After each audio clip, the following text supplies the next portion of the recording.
sure to check out Agelessgeeks for your figures and collectibles. So what is going on, my fellow collectors? How is everybody doing today? Daredevil19 here, and today we're going to be taking a look at the Bandai Tamashii Nation's SH Figuarts Star Wars Revenge of the Sith Obi-Wan Kenobi. So let's get into it right away and take a quick look at the box. So as you can see, we do get the basic type of box when it comes to the SH Figuarts Star Wars line. So we do get the window right there in the front of the box, and on the window in gold does say Star Wars and SH Figuarts. On the bottom says Obi-Wan Kenobi, Star Wars Revenge of the Sith, Tamashii Nations, and Bandai. And then here's the bottom of the box with the beloved blister nobody cares about. Then here's the top of the box. And then the one side here, pretty much same thing as the top. And then the other side, an image of the figure. Then the back of it to show some pretty cool poses you can get the figure into, along with some of the accessories. But anyway, that is the packaging. Let's get this figure over to take a closer look at the best version of Obi-Wan Kenobi. Alrighty, taking a closer detailed look, and once again, Tamashii Nations did another great job with an Obi-Wan Kenobi figure. Their Episode 1 Obi was great, their Episode 2 Obi-Wan was great, and this one I think is the best out of all three of them, which it is also my favorite version of Obi-Wan Kenobi, but I think this one definitely is the best, then maybe the Episode 1 and then the Episode 2. But it is pretty much the same exact figure. The only main difference really is the head sculpts, because he had different haircuts in each movie and was able to grow a beard in the second one and kept it in the third one as well, and he kept it until he was really old also. Alright, what am I talking about? Now, the head sculpts here I think look great. They look just like Ewan McGregor, so very nice job with that. The promotional shots, it didn't look as much as Ewan McGregor, but having it in hand, it does look like him. They even put his birthmark that he has on the top of his head as well, but the eyes, both painted looking in the same direction. We get some like subtle shading around the skin tone, which looks really good. The beard turned out fantastic. It's sculpted very well and painted pretty darn good too, and I like the black wash that they added in the beard and the hair there. We get some very nice sculpt detail all throughout the hair. Very nice job all throughout the head sculpt. Now the torso here, like I said, he's wearing his same Jedi attire. As you can see, we get a nice sculpted texture to the outside piece there with some shading on it, which looks nice. I don't see it on the arms though, really. I see it on like the vest type piece and on the lower portion as well. Same with on the belt. It's on the belt also. And we do get his clothing under it. We get the beige piece and then the brown piece, which is his clothing under all the other clothing. But we get some nice sculpt detail all throughout it. As you can see, sculpted wrinkles and everything, which turned out really nice. And the back there, some more sculpted wrinkles and everything. I don't think the piece that he's wearing under the vest has shading. I think just the vest piece has it.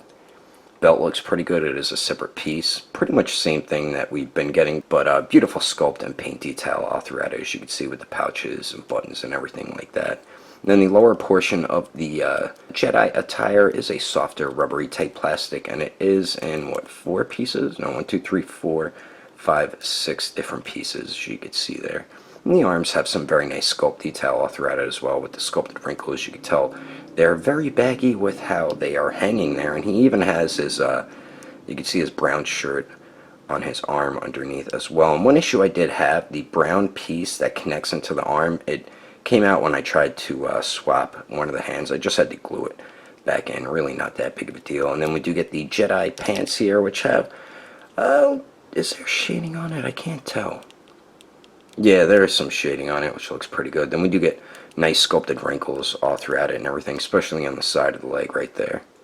And then we do get his shiny Jedi boots, which also have some very nice shading all throughout it. Really nice job on the boots there. Nice sculpt detail with the sculpted wrinkles and everything like that. The buckles around the ankles, and then the feet there has some more of that shading, and we get some nice sculpt detail as well, and clean paint work where the shoe color meets the soles on the bottom of them. Not too much going on, but overall, like I said, it's pretty much the same Obi-Wan Kenobi figure we've been getting with the past two. It's just a different head sculpt, but those figures were great, and this one's even better because this is the most badass version of Obi-Wan Kenobi, and I can't be any more happy with how it turned out. But anyway, let's continue on. Moving on to the accessories, we get the basics when it comes to an SH Figuarts Obi-Wan figure. So what we do get 2 interchangeable head sculpts. And starting on the left, we do get the basic stern Obi-Wan face, which is the one that does come on the figure out of the packaging. They did an excellent job with that one there. Then on the right, we do get my favorite out of the two because I feel like it looks exactly like Ewan McGregor. I'm not saying the one on the left doesn't, because that one does as well, but the one on the right did capture his likeness pretty much perfectly. The hair sculpt is slightly different in the front as well, and it's like the yelling, screaming face, or the talking face when he was telling Anakin he was the chosen one, he was supposed to kill the Sith, not join them, blah blah blah, blibbity blue.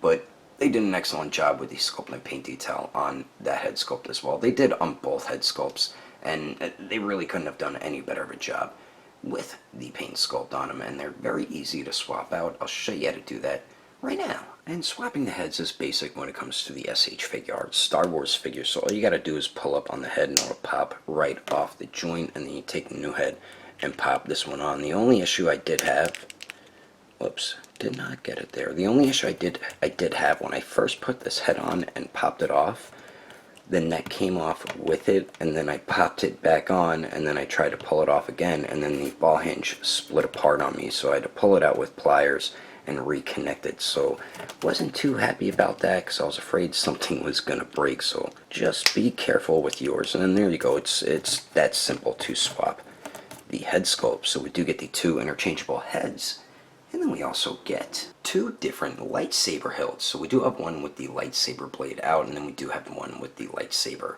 retracted. That also does have a peg on it, so you can holster it on his Jedi belt. And the hilt turned out really nice, excellent sculpt and paint detail all throughout it, and it's very easy to peg on Obi-Wan. Yeah, he doesn't have any heads or hands on, but it just pegs in right here, just like the other Obi-Wan figures, as you can see right there. So pretty cool that you could do that. Then we do get my favorite accessory, which is the lightsaber hilt with the blue translucent lightsaber blade, ready to chop something up. And the blue translucent plastic turned out really nice, and the lightsaber hilt also did as well. And the way you get them to grip onto it with the hands that have the thumb molded together to the fingers, you just unpeg it right here, slide the hand or hands on, and then peg it right back in, as simple as that. So we do get those awesome Jedi weapons. And then we finally get 10 alternate hands. And starting on the top right here, we do get a pair of fists, of course, which do come on the figure out of the packaging. And these are all the same hands that we got with the Episode 2 Obi-Wan. Then we do get a pair of gripping hands where the thumb is molded together to the fingers. And we do get another pair of gripping hands where the thumb isn't molded together to the fingers. Then we do get a pair of force using hands. We get another right force using hand. And then we do get the left peace symbol hand. And we do get some very nice detail throughout all 10 hands, and they're very simple to swap out as well, and that's always a good thing. But anyway, that is all the accessories included with this Jedi Master. Let's keep moving on with the rest of the review, shall we? Now for the height of Obi-Wan Kenobi. To the very top of his hair, it looks like he's about 6 inches tall. And then here he is compared to the SH Figuarts Endgame Captain America, the Mark VII Iron Man, the Revenge of the Sith Yoda, and the Justice League Wonder Woman. And then here he is compared to the Mezco 112 Silver Knight Batman, the Articulated Icons Blue Shinobi, the SH Figuarts Jiraiya, and the Mafex comic version Venom. And then here he is compared to the Storm Collectible Smoke, the SH Figuarts Sage Mode Naruto, the Mafex Justice League Batman, and the Figma Black Swordsman Guts. And then here he is compared to the SH Figuarts Awakened Warrior Super Saiyan Goku, and the Mezco 112 Deadpool. Anyway, there's some quick comparisons. Let's keep moving on with the rest of the review. So now for the articulation, and we get the same exact movement we got with the previous Obi-Wan Kenobi figure. So we do have two joints at the neck here. The upper neck joint is on a ball hinge, and you can only get Obi-Wan to look up about that much. His hair does get in the way along with the collar. I don't know if you tuck the hair under the collar, you get a little more upward movement there. And then looking down, he doesn't really look down at all.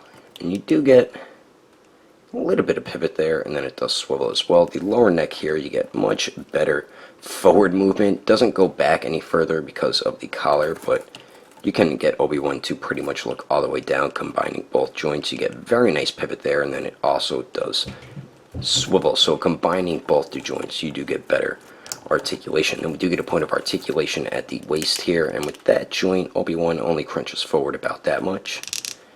Goes back a tiny bit. You do get alright pivot there, and then great swivel.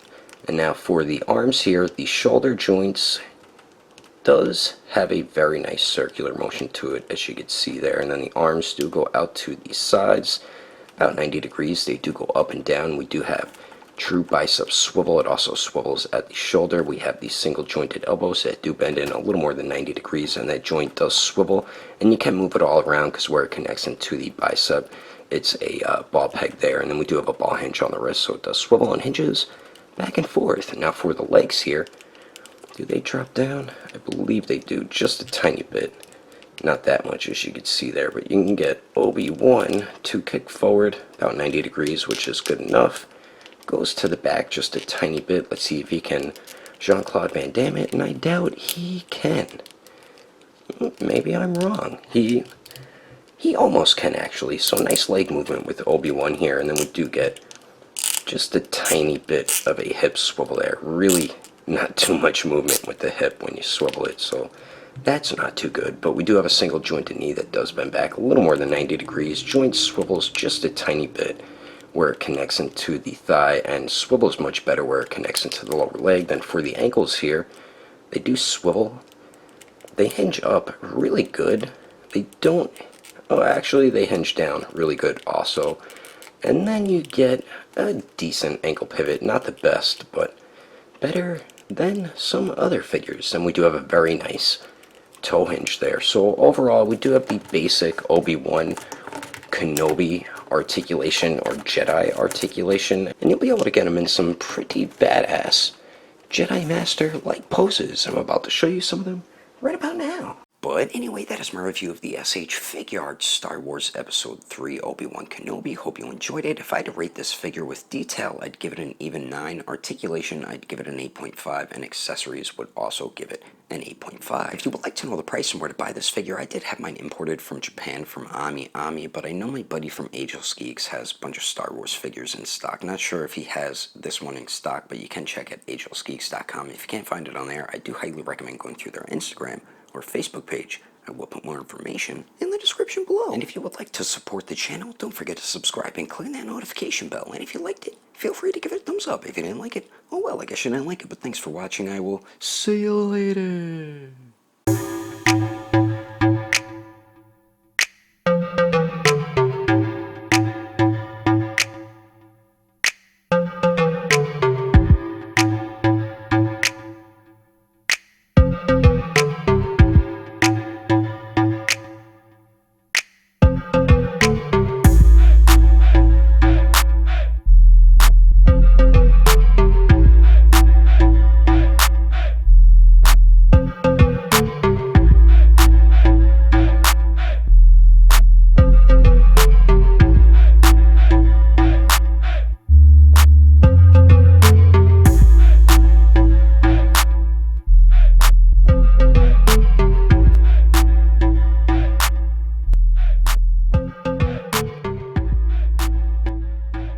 Daredevil 19 here, and today we're going to be taking a look at the SH Figuarts Star Wars line. So we do the one right there in the front of the box, and on the one with the Mark 7 Iron Man, the and the one with the blade retracted does heavy. And starting on the left, and then on the right, I believe this one is my favorite out of the two version, but it's pretty much the same exact figure. Damn you, you bloody train. You'll be able to get him in some pretty badass Jedi Master-like poses.